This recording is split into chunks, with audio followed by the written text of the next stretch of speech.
My name is Sarah Michehl. I'm the Community Engagement Specialist with the Land Conservancy of McHenry County.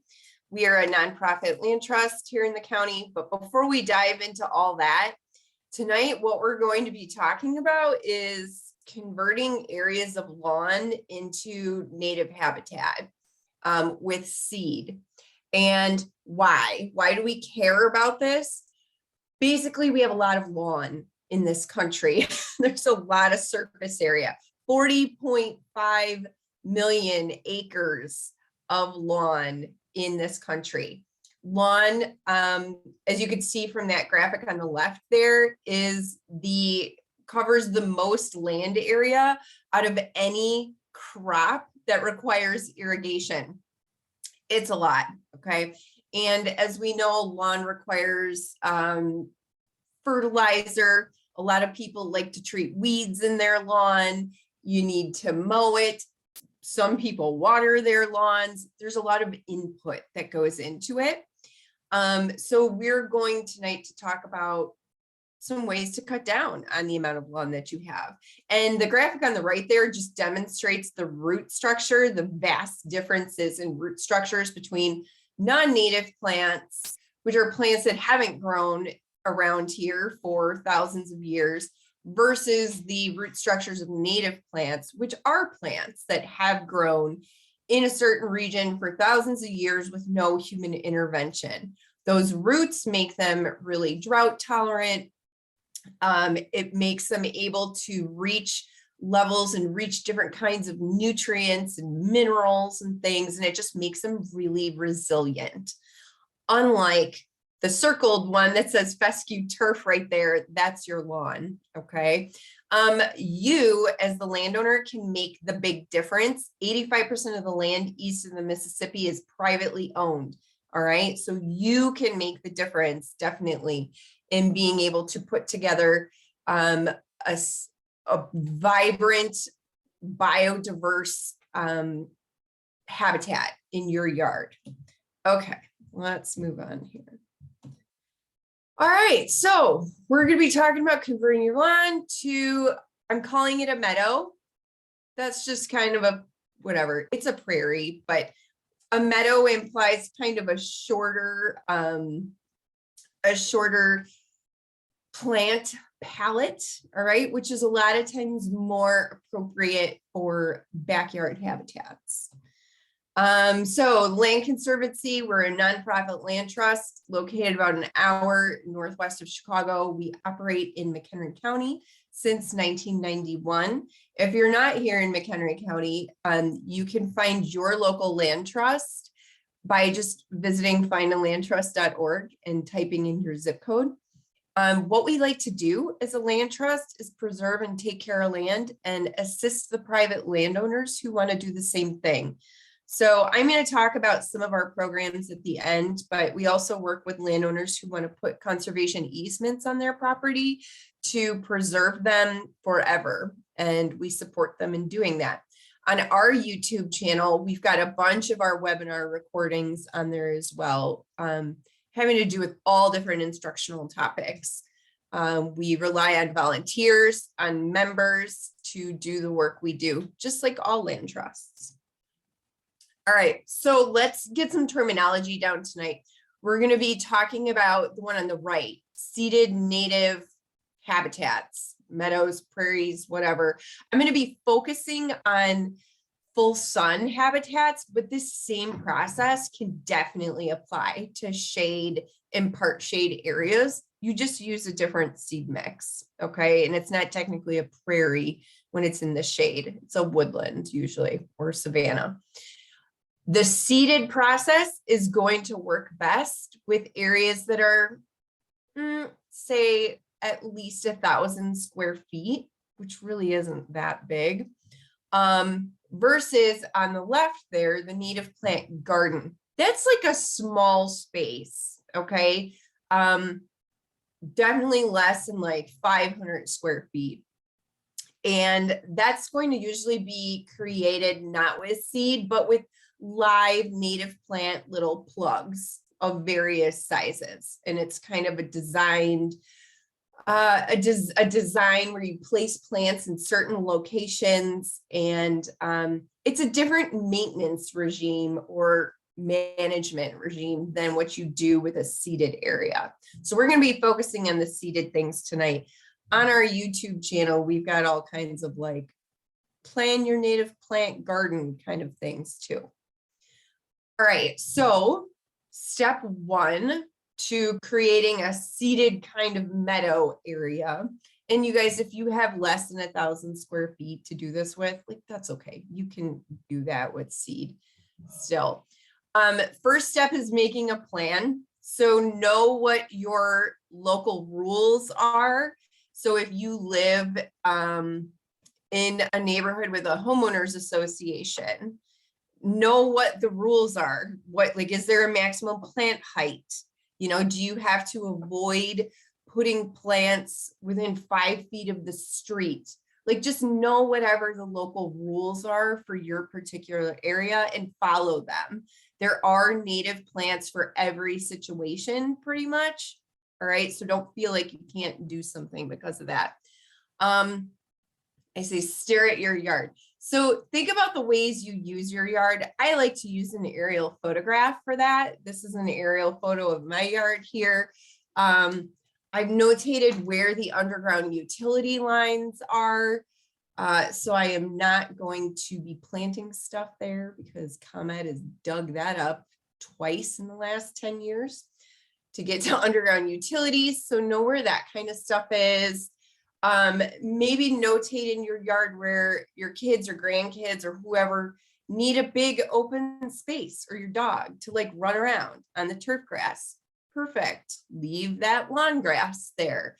And then notate the other areas that maybe you don't need for that kind of utility, and consider turning those larger areas into a seeded meadow or some kind of seeded native habitat, to be supporting pollinators, to cut down on the chemical usage, to absorb stormwater. There's so many benefits to doing this.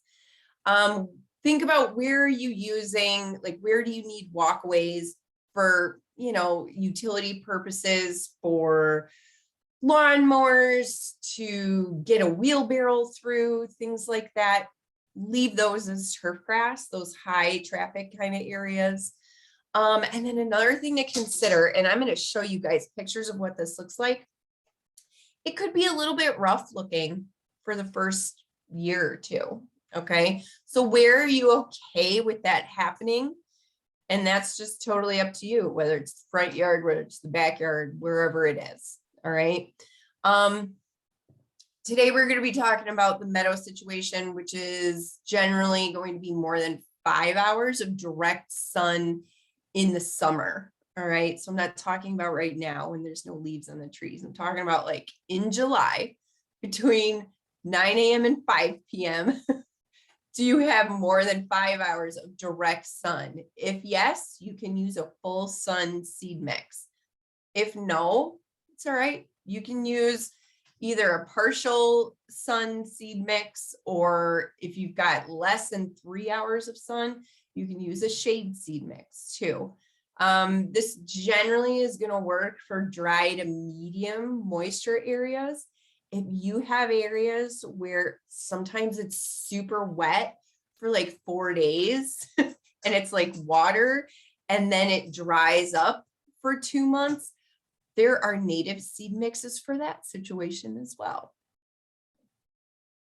All right, so after you've kind of developed a plan for your property and kind of just outlined some areas where these larger seeded habitats would work, you know, you've identified some turf where you don't need it to be turf. Think about your budget. Okay, year one, I'm willing to spend this, year two, this, year three, this, etc. Your upfront costs to do this are the most expensive in year one when you're first starting, all right, because you have to actually purchase the seed mix. And we're going to be talking about why these seed mixes are so expensive. So in the beginning, your costs are the seed, that's the major thing. Herbicide, if you're going to use that to kill your grass, you don't have to. Various tools, there's not that many tools. Or you could use plastic or landscape fabric or something like that to smother if you decide to do that. The major cost is the seed, okay? So if you look on the right there, you can see some general costs. This is just one sample of costs for the shortgrass prairie seed mix for medium soils from Prairie Moon Nursery. And you can see kind of what it breaks down to be. Let's talk about why these are so expensive. These are more expensive than your generic kind of meadow in a can seed mixes that you just buy from random places, and we're going to talk about that. All right, so some examples of reputable providers of native plant seed mixes: Prairie Moon Nursery in Minnesota, Prairie Nursery in Wisconsin, and Natural Communities here in Illinois. Here's what you need to look for, okay? Because not all seed mixes are created equal.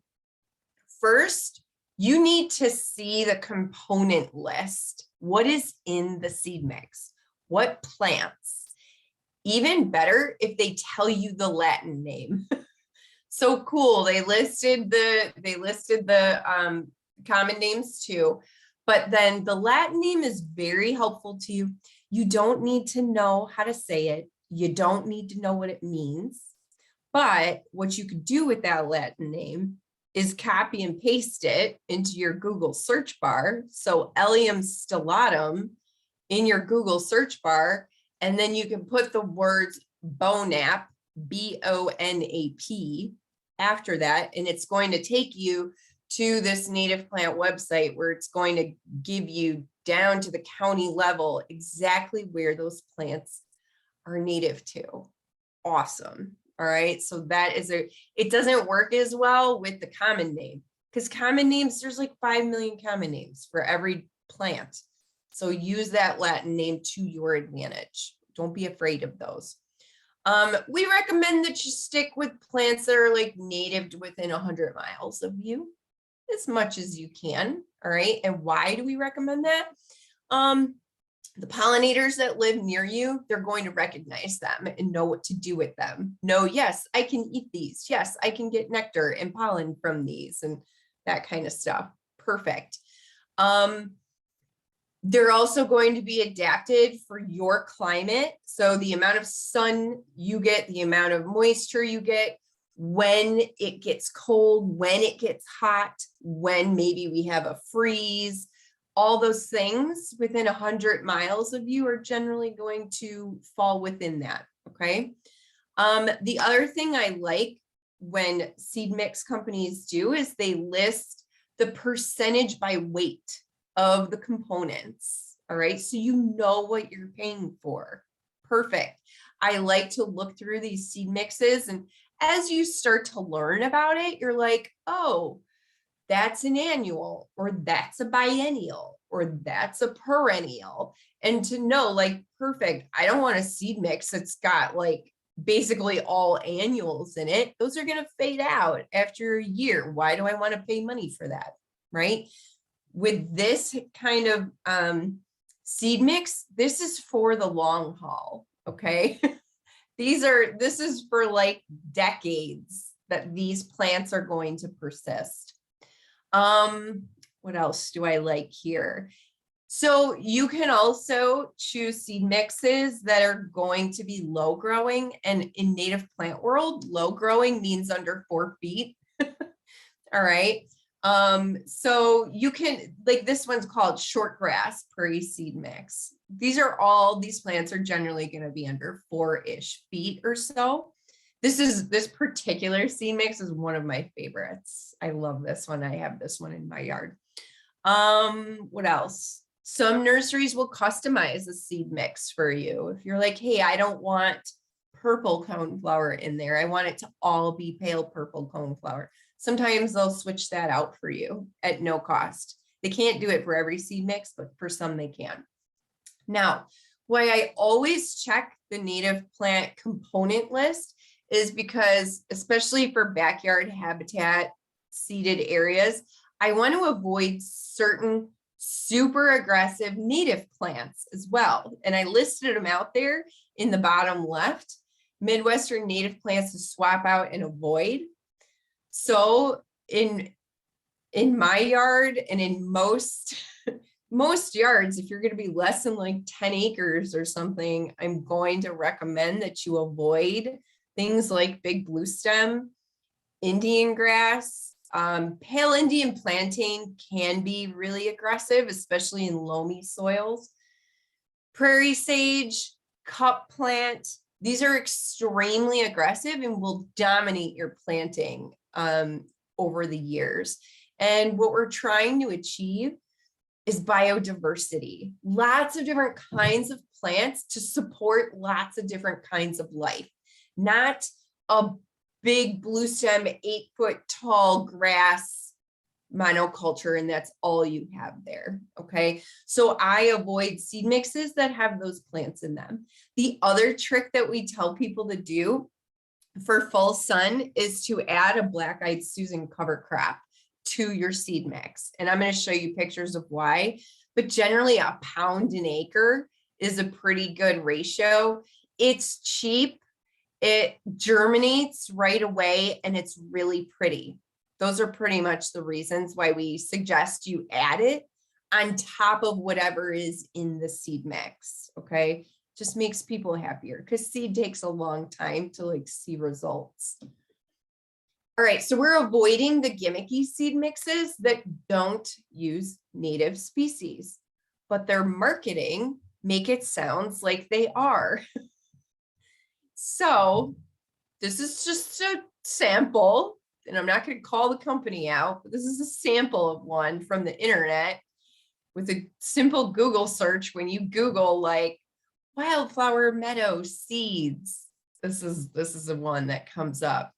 And they're going to have pretty pictures of the flowers and butterflies and all kinds of things like that. But what you have to understand is when I looked into the components of this, 46 total species, how many of those were native to the Midwest? This was marketed as a Midwest like pollinator mix.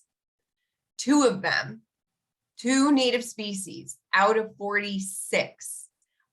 Our native pollinators are going to be like, I don't know what to do with that. Okay, they're not going to recognize most of those plants. They're non-native. They're from different parts of the world. 39 of the species are annuals.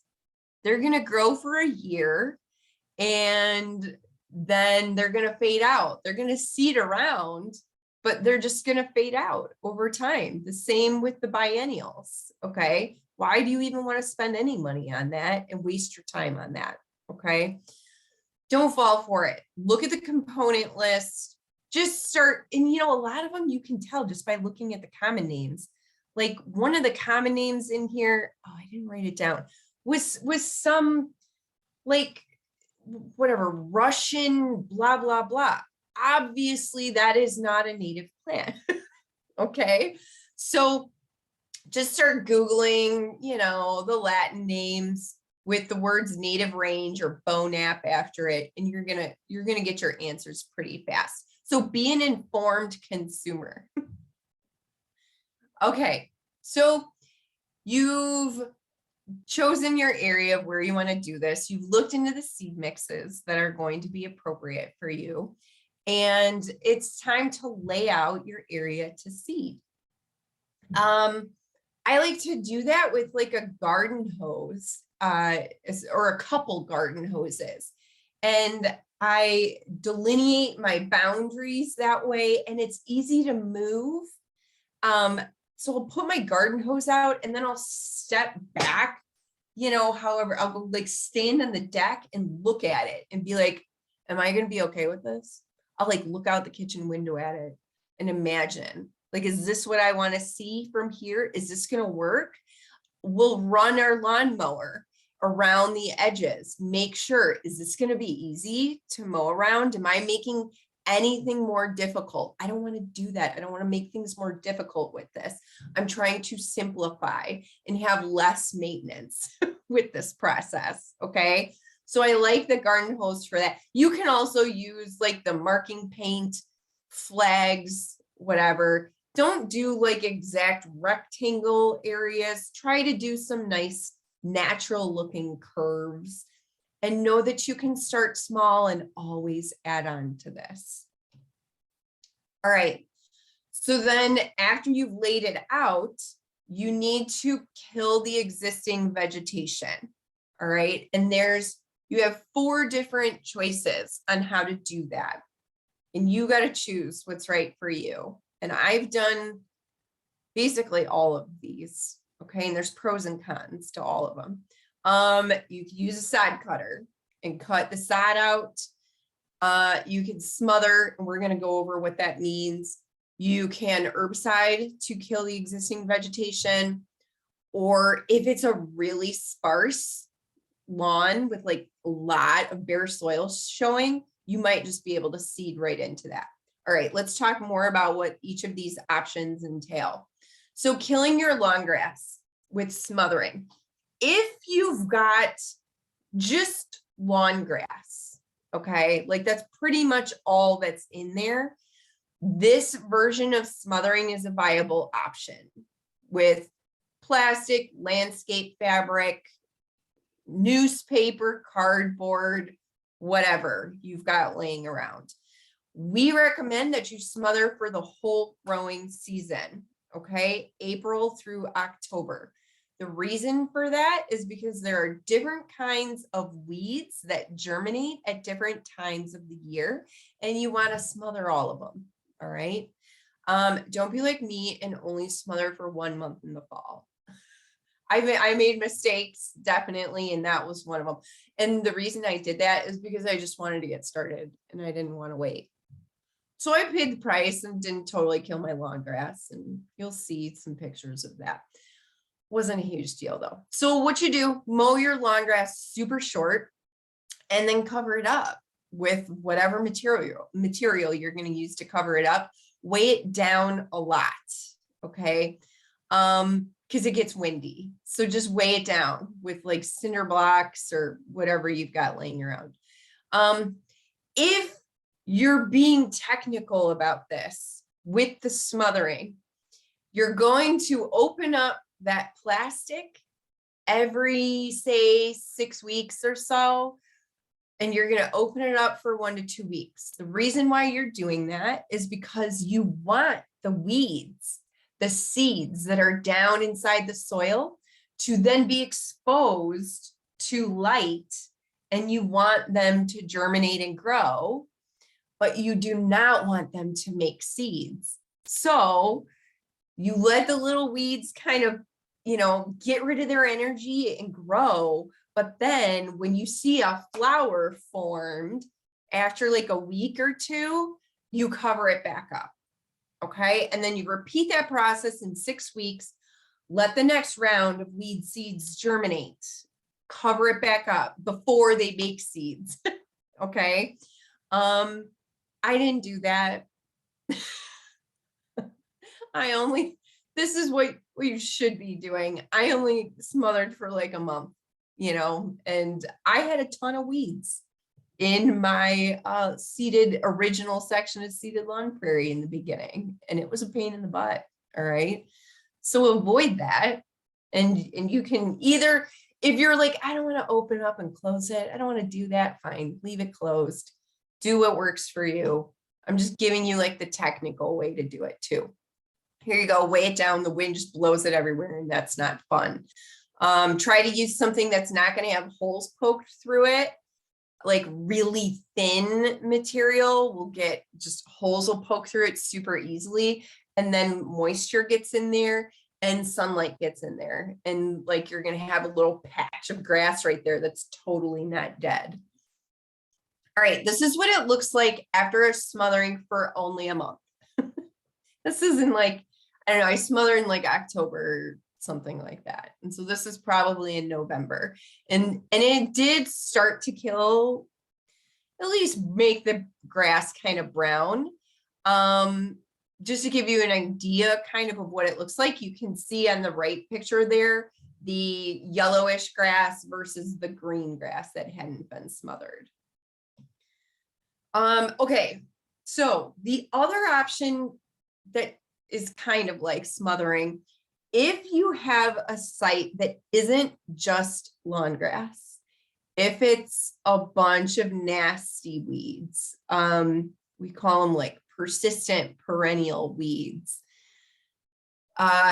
this is an option. So just smothering with like black plastic or something isn't going to kill things like creeping Charlie and Canada thistle and bindweed and goutweed and crabgrass, and it's not going to kill that. Okay, this, using green live wood chips piled 12 to 18 inches deep, will kill that stuff. It's going to take a year, possibly longer. And when I say green live wood chips, what that means is, let's say there's a tree company in your neighborhood and they're cutting a tree down that day and they've got green live wood chips, have them dump them in your driveway and pile those 12 to 18 inches deep over the area that you're trying to site prep. Okay. A buddy of mine, Ken Williams, he lives here locally, he's a horticulturist.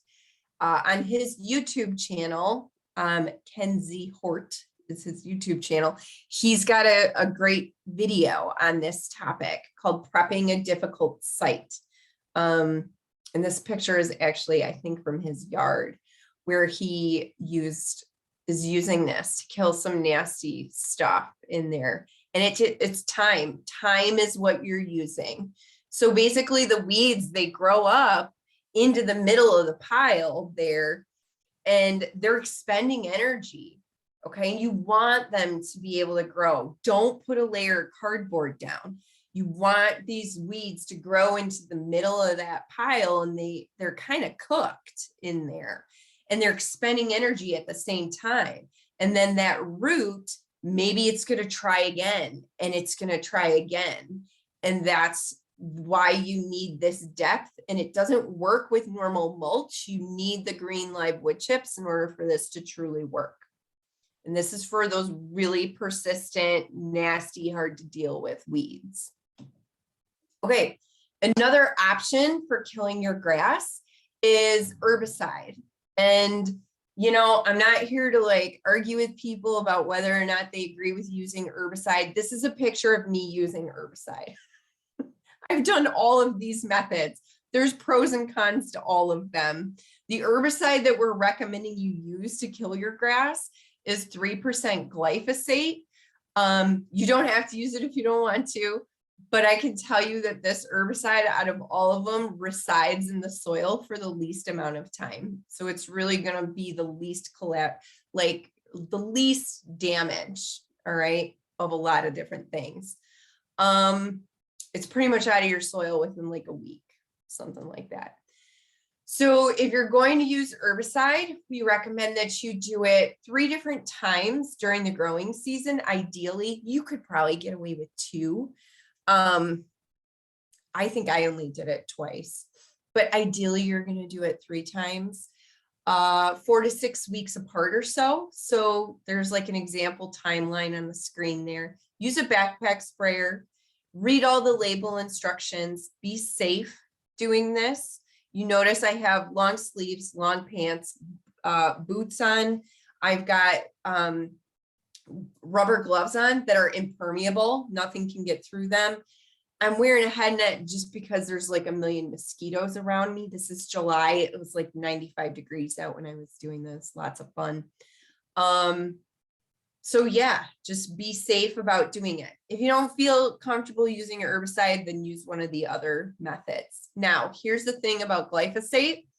It does not kill seeds that are down in the soil, okay? It kills things that are green and growing above the soil. So it's going to kill your grass, and it's going to kill generally most of the weeds that are in there. There's some weeds like creeping Charlie that it's not even going to touch, but this is what it looks like. after herbiciding, this is after, I don't know, probably 3 weeks or so, the weed seeds that were in the soil were like, hey, this area is bare now. I'm going to grow. And so they did. And so it's important. This is why we have you do repeat applications of the herbicide. And you don't ever let these weeds make seeds in your new habitat area. Okay.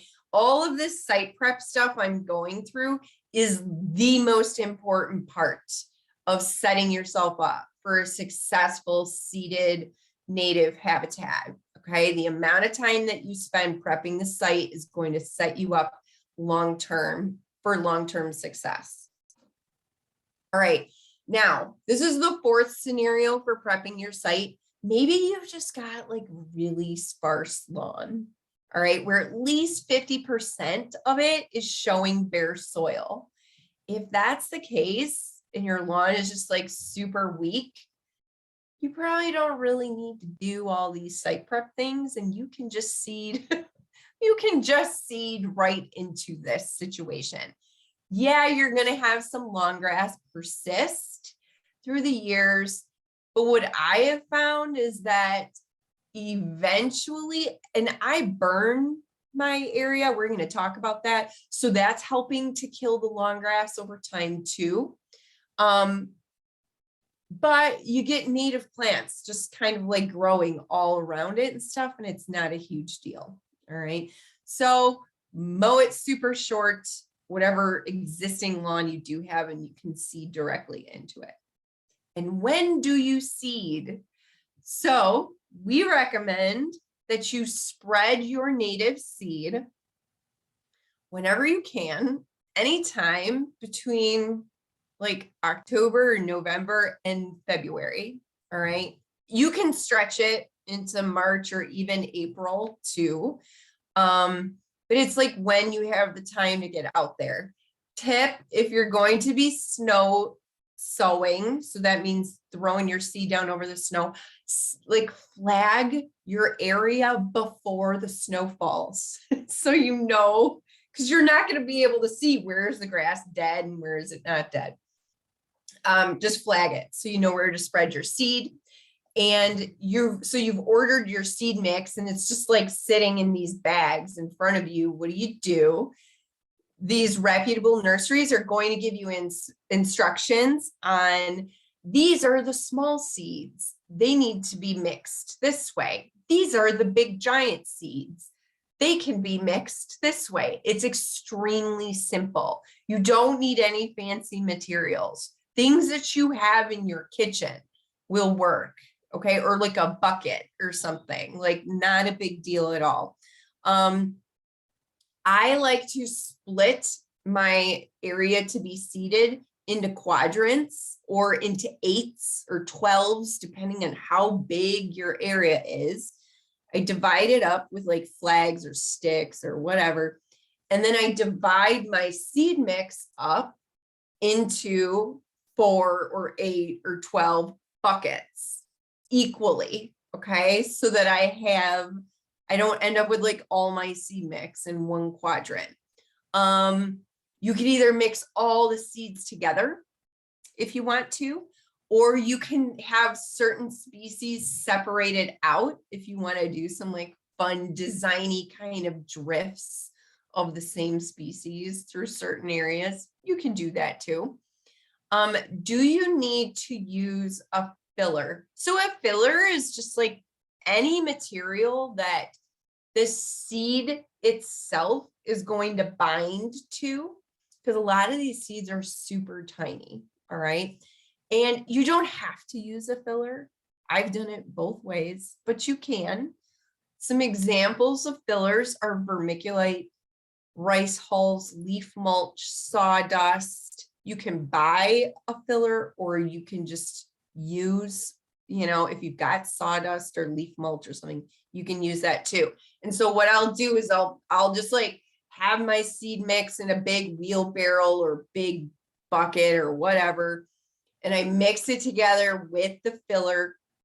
I wet it like a little bit, And then I mix it around so that the seed is like bound up to the filler, and then divide that into my buckets. And then you walk and you spread it by hand.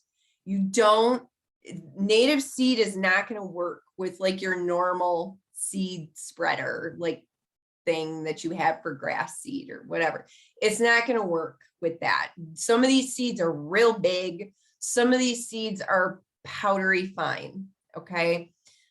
It's best to do it by hand, and you just walk in a straight line back and forth, doing your best you can to cover it evenly. I like to seed on top of the snow because I can see where I've seeded. I also like to seed right before, like as the snow is falling, because then the snow covers up my seed and birds don't eat it. Awesome. Yeah, you can also just seed on the bare soil too if there's no snow. It's just like, when do you have the time to do this? Okay. And it's very simple. You can see kids help, dogs help.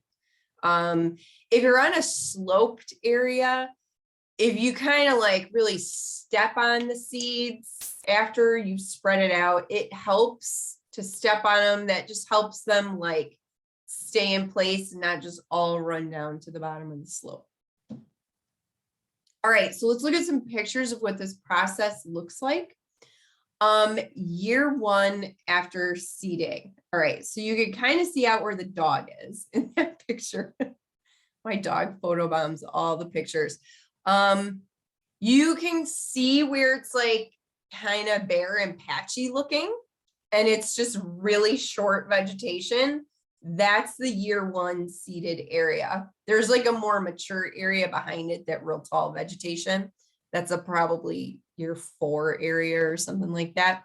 The close-up picture in the bottom left there, that shows you the black-eyed Susan that's coming up the first year. That's what it looks like up close. All right. So the first year after seeding, we recommend that you just mow it. Okay. Mow it like 4 to 6 inches or so. If you don't feel like moving your mower blade, fine. Don't mow it at whatever height it's set at, but mow it at the highest setting if you're able to. The reasons we recommend that you mow it for the whole first year is to torture you. No, because people are like so excited to see a result. It's going to really help you control weeds. Okay. And you never want to let those weeds make seeds in your seeded area, because they're just going to outcompete all that native seed that you just put down. So by regularly mowing it, you're both controlling the weeds from making seeds, and you're also preventing the native plants, the few species who are going to flower the first year, you're preventing them from putting their energy into making a flower. And instead, they're putting energy into developing a deep, substantial root system. And that's what we want.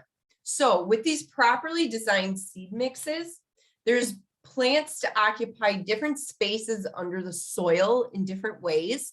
Some of them are deep tap roots. Some of them are real fibrous, hairy masses. Some of them are thin thread-like rhizomes. Perfect. The other thing, so they're occupying space below the soil in different ways. They're occupying space above the soil in different ways too. You're going to end up with layers within these properly designed seed mixes. The other thing that they cover is time. So let me talk about this ecological process called succession. I want you to think about it like it's a relay race. So the first 1 to 3 years, it's the first leg of the race. There's a certain set of seeds that have the baton and are doing the work. It's things like black-eyed Susan and Cordyopsis and penstemon and some other things that are going to germinate and grow right away. Those are the early succession pioneer species. Perfect. After years, like years 4 and 5, the baton gets handed off to them. okay, to the years 4 and 5, guys.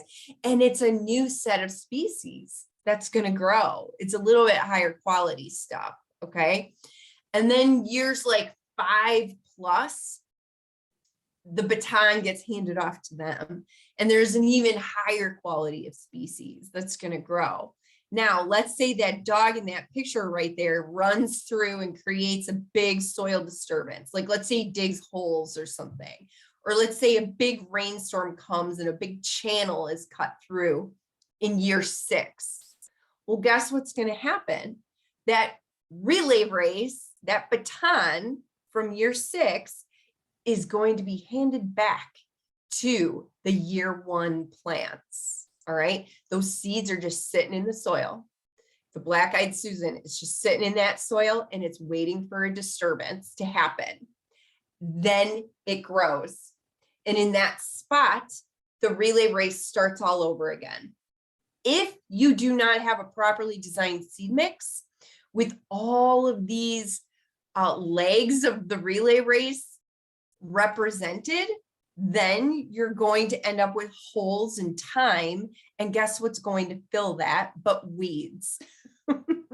Okay, this is the other reason why it is so important to have a quality design seed mix, because you need all the legs of the relay race represented in that seed mix. And it takes some knowledge to be able to develop that. Learning your weeds is important. Learning, are they annual weeds? Are they biennials? Are they perennials? Like, what's, how, can I just mow these? What do I need to do with these? Most things can be, most of the annuals and biennials can be just mow them. And you don't ever have to pull them out, okay? These situations with these seeded lawn prairie areas, you're not like hand pulling weeds in here, okay? It's too big to do that. So string trimming and mowing is a big thing to be able to deal with these weeds. There's a couple of my favorite books to learn how to identify some of these weeds and then how to treat them. And also we run a Facebook group called Learn. It's a private Facebook group where you can post pictures of stuff and ask questions, and we'll help advise you. Okay. Year 2. All right. So year 1, you like mowed it and it was just boring. Year 2 is when you let it grow. And if you've got that black-eyed Susan seed cover crop in there, this is when the black-eyed Susan is going to like germinate into this thing of beauty. All right. There's not a ton of other stuff that germinates in year 2. There might be some coreopsis, there might be some fleabane, there might be whatever, a few penstemon, things like that in year 2, possibly. But it's the same, it's like the same situation. Don't let weeds make seeds in here. And like what I do is I just so patrol it and like break off flower heads from some of the seeds or from some of the plants that are growing before they make seeds. Okay. I don't want to disturb the soil by pulling it out by the roots. Weed seeds love disturbance. All right. So they're just going to like grow like crazy. But it looks real pretty with the black-eyed Susan cover crop in there, okay? You can collect the seeds from these in the fall and like scatter them in different areas over the winter. There you go. There's like a ton of free plants right there. Awesome. Over the winter, you could just leave it standing up. You could burn it down if you want to and know how to do that. We have classes for landowners on how to burn your property, or you can mow it down. If you don't like how it looks, you can mow it down too. Up to you. Year 3, you're getting more diversity. It is not just like this monoculture of black-eyed Susan. So here we go with the relay. Okay, you can see like year 3, this is when a lot of stuff starts happening. There's going to be a lot of the native grasses that are getting going. You can see the tiny orange in there. That's butterfly milkweed. We've got some purple cone flowers, some coreopsis. The thing with these seeded habitats, they're always changing. It is not a static environment that's going to stay looking the same from year to year. It's a discovery. It's like a treasure hunt, and it's super fun. Continue with your weed control, okay? Again, that's either string trimming, mowing it down, or like breaking off flower heads. That's what I do a lot of, all right? Again, collect the seeds. I've got a whole webinar on our YouTube channel on how to collect native plant seeds and what to do with them. Here's some more diversity in year 3 that really starts to show up. And okay, in this picture, guys, you could see the lawn grass in there, like behind the little purple coneflower that has the monarch on it. That's some of the lawn grass that did persist because I only smothered for a month like a loser. But really now I'm at like year 7 or 8, I think, in this original section. And I pretty much burn it like at least like once a year, at least sections of it I burn. And so that lawn grass is really going away. Okay. But more diversity, more beauty come year 3. And then year 4, holy cow, look at this, right? Oh, you guys, this is my favorite section of my yard. It's literally like a treasure hunt. And I walk through this, the dog runs through it, the kids hide in it when they play ghosts in the graveyard. I mean, it's not a fragile area. Like, we interact with this, okay? It can really stand up to a lot. It's just beautiful. I'm in there, I'm watching dragonflies, I'm watching those cool hummingbird moths, like amazing life is happening where this used to be just turf grass. All right, so let's talk about burning. I want to show you what it looks like. Now, you have to know your local municipal regulations. If your town doesn't allow for you to do this, then don't do it. If you live in an unincorporated area like I do, I live in an unincorporated Crystal Lake, I am legally able to burn. I have a burn permit through the state of Illinois. It is free. All right. We have directions written up advising landowners on how to get the permit. We give a class on how to do this too. I don't suggest you just do this if you've never done it before. Don't just start lighting your landscaping on fire. Native plants thrive with fire. Okay, they've evolved to live with it for thousands of years. Native Americans used fire in a very intentional way to help control woody plant material that would often be invading areas that they would use for hunting. Okay, that's the other thing about burning that's so great, because like little tree seedlings are going to seed into these native seeded areas. And this just helps control them. If you're not going to burn, it's okay. Mow it down, you know, like once a year, or you can use a string trimmer too, to string trim it down like once a year or so. And like, you could do it in the fall. I like to leave it standing over the winter so the birds can eat the seeds and stuff. But you could do it in like April or something, like not a huge deal. But if you can burn, it's awesome. Here's a video. There's my dog, of course. But I live in like a suburban neighborhood. And you can see this is what it looks like when I burn the lawn prairie. Pretty cool. It's awesome. It's over in like 2 minutes. It's very fast. And then here's what it looks like 3 weeks after burning. This one was in late April, the year I took this picture. So stuff's starting to grow. Okay. And then 5 weeks after burning, this is standing in my neighbor's yard looking at it. It just kind of basically looks like the lawn. You know, there's some dandelions in there, whatever. Not worried about dandelions. But yeah, that's 5 weeks after burning. And then there's a bunch of weeks after burning. That picture. That's like the middle of July or something, that picture there. Okay, so some neighborhood friendly tips to work these seeded areas into your landscape. Choose a shorter seed mix if you want to. Not everything needs to be 8 feet tall, okay? There are seed mixes for low, like under 4 feet. Choose those.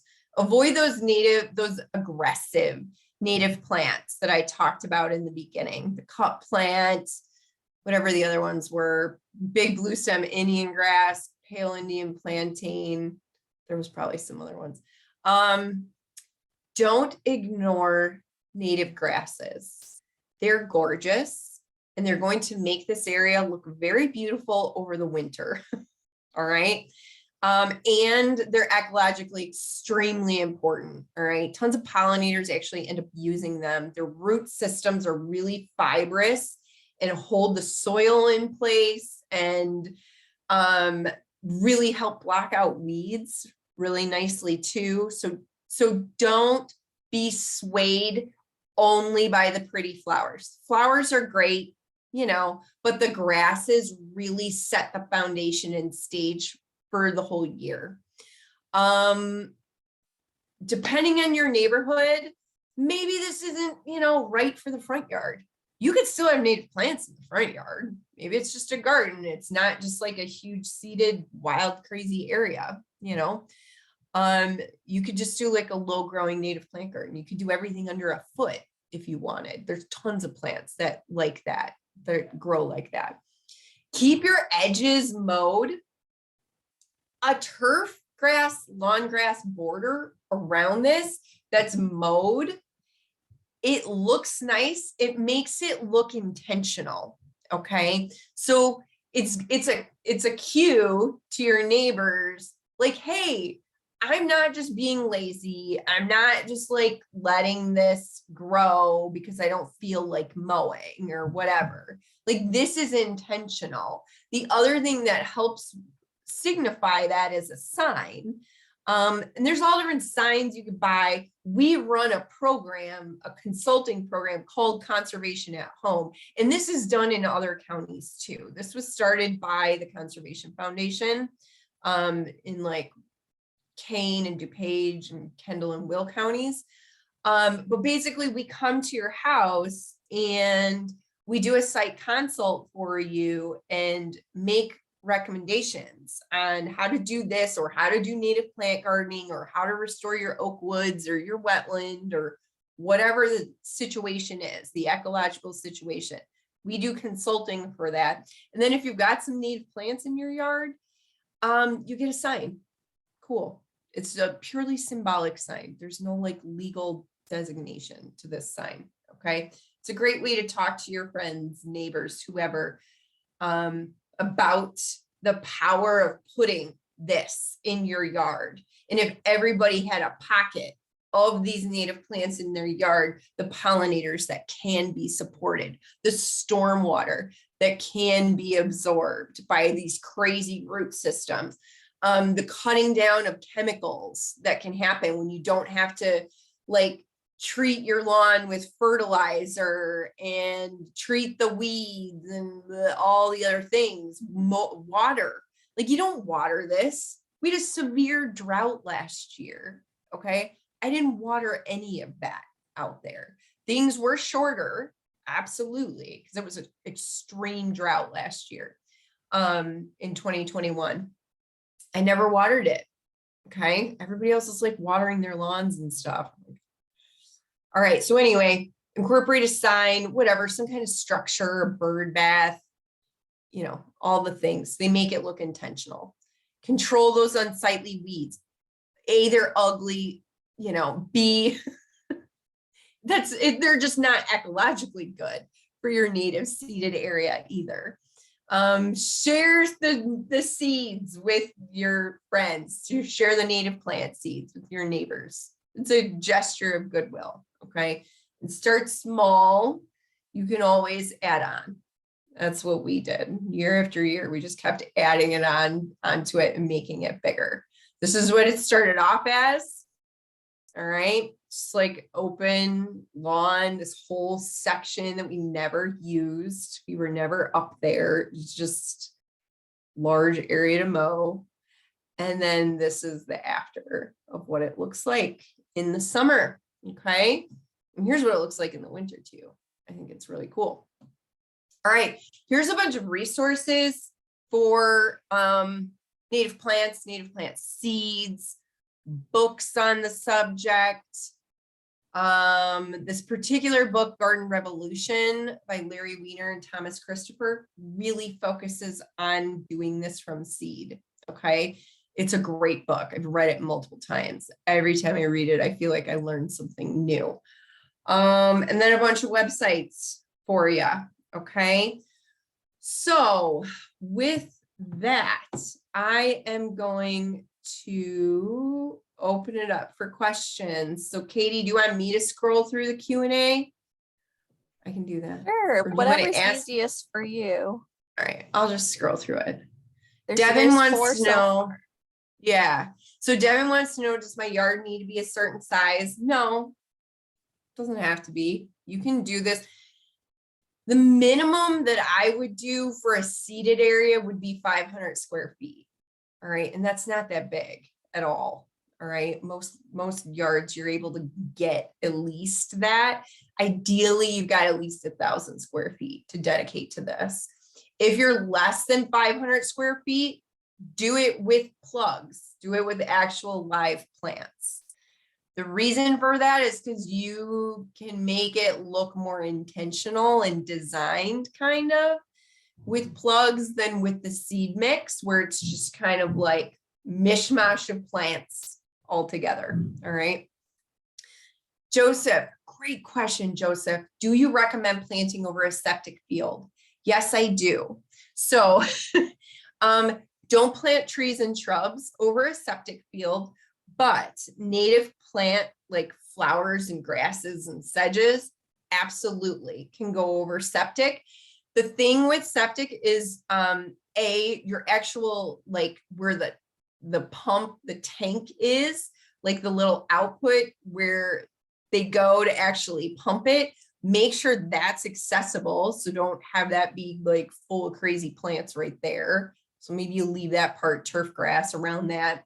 And over the septic field itself. Okay, so a lot of septic fields, the strips are gravelly. So they usually will have like a thin layer of topsoil and then a bunch of gravel underneath them. So the water just like drains through that super fast. This is why when it doesn't rain in the summer, you're like, whoa, look at the strips in my septic field. So you choose a native seed mix that's going to be fine for dry soils.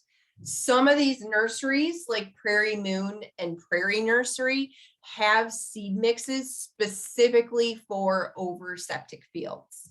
Okay, so yes, you can absolutely do that. I know people who have done that and love it and have no problems with it. Devin, are there organic herbicides? There are, but I don't necessarily recommend them. I don't recommend using horticultural vinegar. It completely sterilizes the soil, which glyphosate does not. Okay. People like just pour a ton of salt on there. You're killing the life in your soil when you do that in a way that some of these herbicides do not. So really, the organic herbicide that you should use is either smothering or that live wood chip method if you don't want to use an herbicide. Okay. Gregory, we have deer that come to our yard. Are most wildflowers deer resistant? A lot of them are. Yeah. And so deer don't like things that are really smelly and sandpapery and sharp.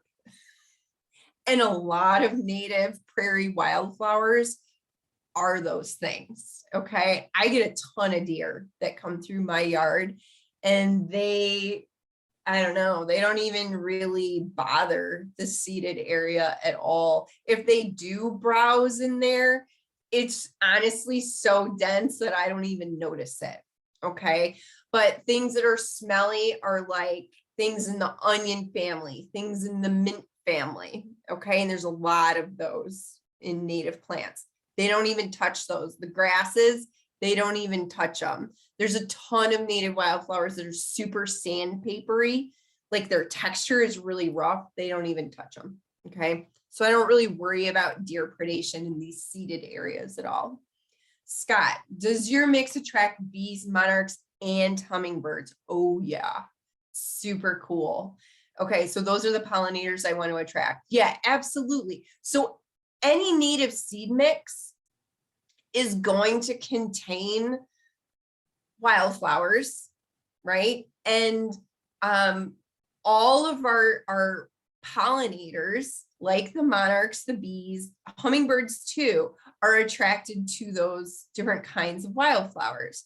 Now, monarchs and like bumblebees, they're going to get nectar from just about anything. Monarchs, to lay their eggs and let their caterpillars eat, need milkweed, right? Most of these native plant seed mixes are going to contain some kind of milkweed in them, all right? Whether it's common milkweed, swamp milkweed, butterfly milkweed, there's all different kinds of milkweeds, okay? Now, hummingbirds, they in particular like certain plants that have either a certain color or a certain shape to them. They like, I've noticed them in my yard coming to things like royal catchfly, which is red, coming to things like wild columbine, which is red and is that bell shape upside down. I see them coming to jewelweed down by my creek. So yes, I do absolutely see hummingbirds out in these areas too. And if you're like, oh, the seed mix I want doesn't have royal catchfly in it or whatever, you can buy just a tiny packet of only royal catchfly seeds and seed that in too. Okay. All right, Merida says, I understand a significant percent of our native bees overwinter in plant stems. Yes. Would you talk about that and maybe how mowing stems in the fall, winter, and being thoughtful about burning in a given year? Sure, absolutely. So you don't have to mow every single year. You don't have to burn every single year. You can mow a section and then leave the plant stems standing for the overwintering pollinators, or you can burn just a section and leave the stems and everything else for the overwintering pollinators. Okay, so you don't have to just decimate everything every single year. You don't have to do that. And yeah, there's tons of different kinds of life that overwinter in the stems, that overwinter in the bases of the grasses and stuff. And they're going to be starting to be active, you know, sometime in April, and then they all come out at various stages throughout the spring and summer. They all emerge at different times. All right. So yeah, just be, you know, you don't have to do the whole section. You can do it in quarters or halves or whatever works for you. Okay, good question.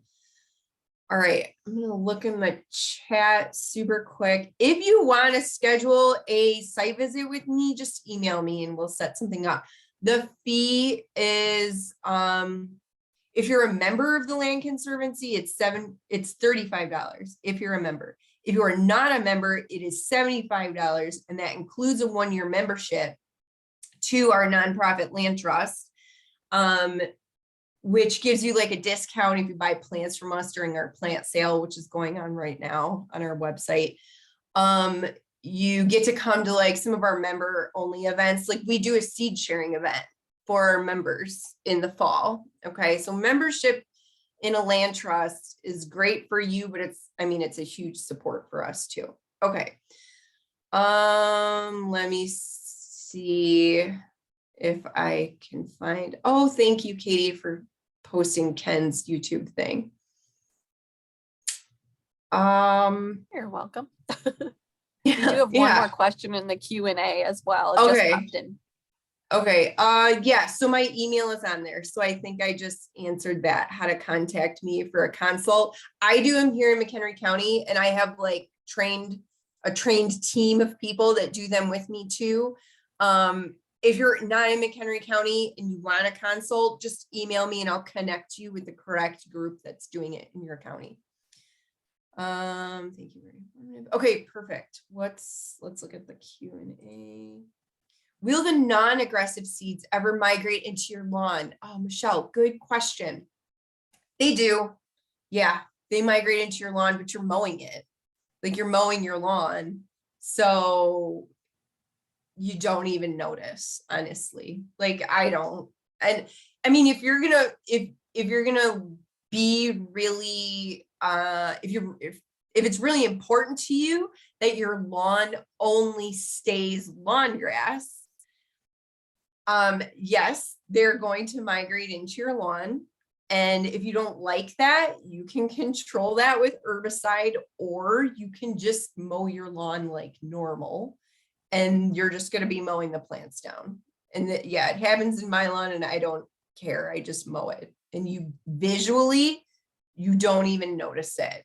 It's not a huge deal. What about rocks and gravel just inches below ground level throughout my yard?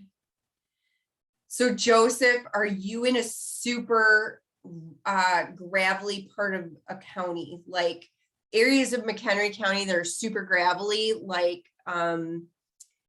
Spring Grove, Johnsburg, a lot of those areas, Wonder Lake, that's just like gravel heaven up there. There are seed mixes for that. Okay, Bull Valley just south of 120. Yeah, oh, there's a gravel quarry right up there actually. Yeah, you pick a seed mix for dry conditions, not medium soil, okay? So yeah, there's absolutely some of my favorite plants are dry gravel species that only grow in these dry gravelly areas. So I would suggest from one of those three websites, Prairie Moon, Prairie Nursery, or Natural Communities, that you choose like a full sun mix for dry soils, okay? Because that's exactly what they're meant for. And it's the same basic process, even if you've got gravel right there, no big deal, okay? All right, Katie, is that everything? Yeah, it looks like that's everything. So if anybody has any other questions they want to get in really quick, this is your chance. Otherwise, we can let Sarah go and have her evening. Lots of thank yous. Joseph says thank you. Mary, Awesome. very informative presentation, simple but full of information. Thank you, Sarah. Thank you from Ashley. And Tim says Heidi. thoughts about growing up against a Oh. wooded area. All right, so Tim, yeah, there's a few considerations with that. It depends on if you want the trees that are in the wooded area to be seeding into your meadow or not. Like if it's oaks and stuff like that, like that's cool. Those can seed around. But if it's kind of junk trees like box elders and then the non-native invasives like buckthorn and honeysuckle and that kind of stuff, mulberry. Yeah, so that is going to become an issue in the seeded areas, and burning is your friend. That really helps control those tiny tree seedlings the first year that they're sprouting. Mowing will also help. If you can't burn, just like mowing through it'll help.